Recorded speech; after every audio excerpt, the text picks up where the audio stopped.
কিতাবের মধ্যে পাওয়া যায় আল্লাহর হাবিব পয়গম্বর আরবি রাহমাতুল লিল আলামিন বাড়ি থেকে মদিনার বাজারে গেলেন। সাথে ছিল 10 দিরহাম। 10টা দিরহাম নিয়ে আল্লাহর হাবিব পয়গম্বর আরবি রাহমাতুল লিল আলামিন মদিনার একটা বাজারে গেলেন।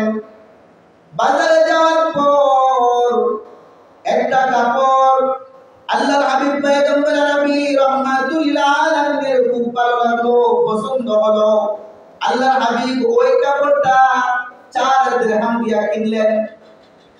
আল্লাহর হাবিব রাহমাতুল লিল আলামিন যখন ওই কাপড়টা 4 দিরহাম দিয়ে কিনলেন, এমন অবস্থায় একজন মুসলমান এসে বলতেছে, ও আল্লাহর হাবিব, আপনি যে কাপড়টা কিনলেন ওই কাপড়টা আমার খুব ভালো লাগছে, যদি আপনি ওই কাপড়টা আমাকে হাদিয়া দিয়ে দিতেন। সরকার কাউনাইন রাহমাতুল লিল আলামিন ওনার কাছে কোন মানুষ কোনো কিছু চাইবে খালি হাতে ফিরে যাবে, এটা কখনো সম্ভব হবে না। আল্লাহর হাবিব পয়গম্বর আরবি রাহমাতুল লিল আলামিন ওই ব্যক্তিকে কাপড়টা দিয়ে দিলেন। আরো 4 দিরহাম দ্বারা আরো একটা কাপড় ক্রয় করলেন।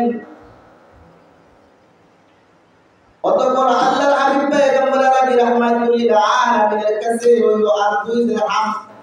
দ্বিতীয় কাপড়টা যখন ক্রয় করলেন, ক্রয় করার পর দেখলেন একজন মহিলা বাজারের একটা পাশে বসে কান্না করতেছে। বাজারের একটা পাশে বসে কান্না করতেছে। আল্লাহর হাবিব পয়গম্বর আরবি রাহমাতুল লিল আলামিন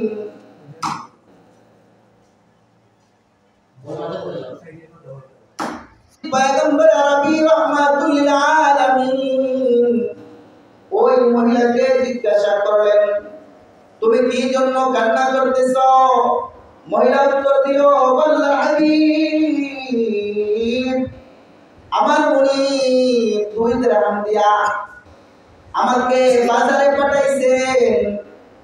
বাড়ি থেকে বাজারে আসার পথে আমি ওই 2টা দিরহামকে হারাইয়া ফেলেছি।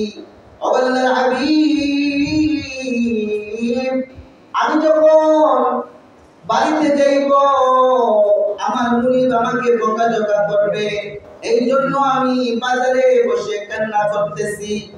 আল্লাহর হাবিব পয়গম্বর আরবি রাহমাতুল লিল আলামিনের কাছে যে 2টা দিরহাম অবশিষ্ট ছিল, ওই 2টা দিরহাম আল্লাহর হাবিব পয়গম্বর আরবি রাহমাতুল লিল আলামিন ওই মহিলাকে দিয়ে দিলেন।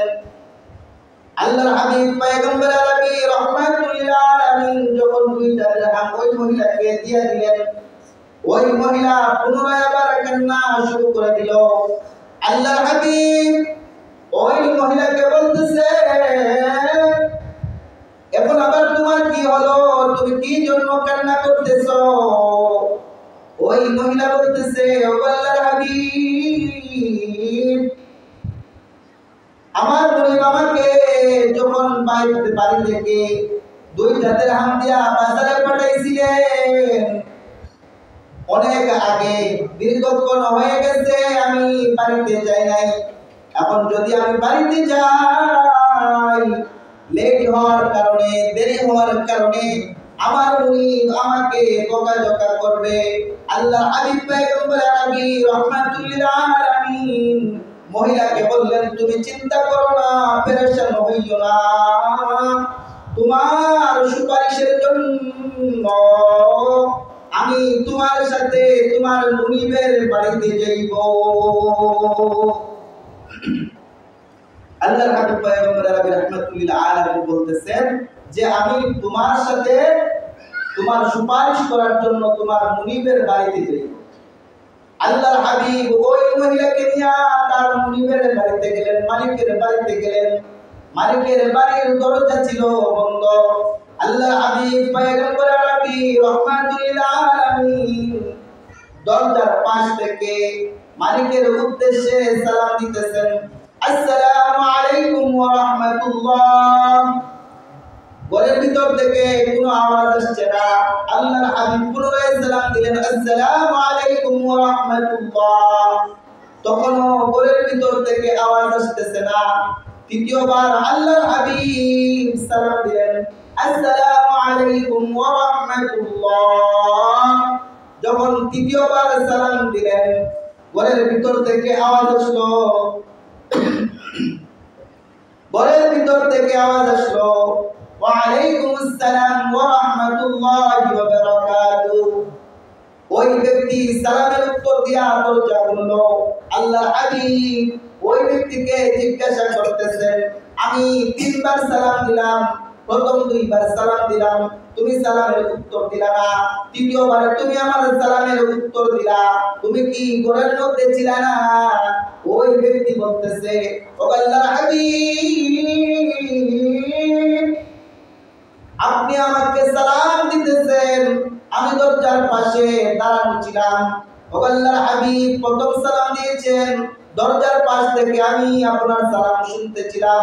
দ্বিতীয়বার আপনি সালাম দিলেন, দরজার পাশ থেকে আমি আপনার সালাম শুনতেছিলাম।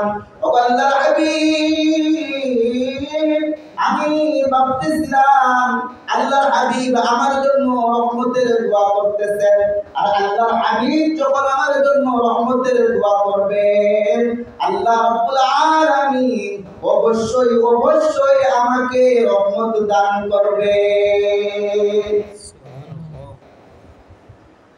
এই জন্য আমি আপনার সালামের উত্তর দেই নাই, যে আপনি যতবার আমার উপর সালাম দিবেন আল্লাহ রাব্বুল আলামিন ততবার আমার উপর কি করবেন? রহমত বর্ষণ করবেন। ও আল্লাহর হাবিব, এই জন্য আমি আপনার সালামের উত্তর দেই নাই। অতঃপর ওই ব্যক্তি বলতেছে, ও আল্লাহর হাবিব, আপনি যখন আমার বাড়িতে আসলেন, বলেন আপনার কি খেদমত করতে পারি? আল্লাহর হাবিব পয়গম্বর নবী রাহমাতুল লিল আলামিন বলেন, আমাকে কোনো খেদমত করতে হবে না, তোমার ওই বাড়ি যাকে তুমি বাজারে পাঠাইছিলা, তার বাজার থেকে আসতে দেরি হওয়ার কারণে সংকোচ বোধ করতেছে, এই জন্য আমি তার সুপারিশ করার জন্য তোমার বাড়িতে আসছি। ওই ব্যক্তি বলতেছে, ও আল্লাহর হাবিব, তার সমস্ত দোষ আমি ক্ষমা করে দিলাম, আর আপনি যখন তাকে নিয়ে এসেছেন, আপনার কারণে আমি তাকে আজাদ করে দিলাম। আপনি যখন ওই বাড়িতে নিয়ে আসছেন, আপনার কারণে হুল্লাতুল ওয়াজহিল্লাহ, আমি তাকে আল্লাহর ওয়াস্তে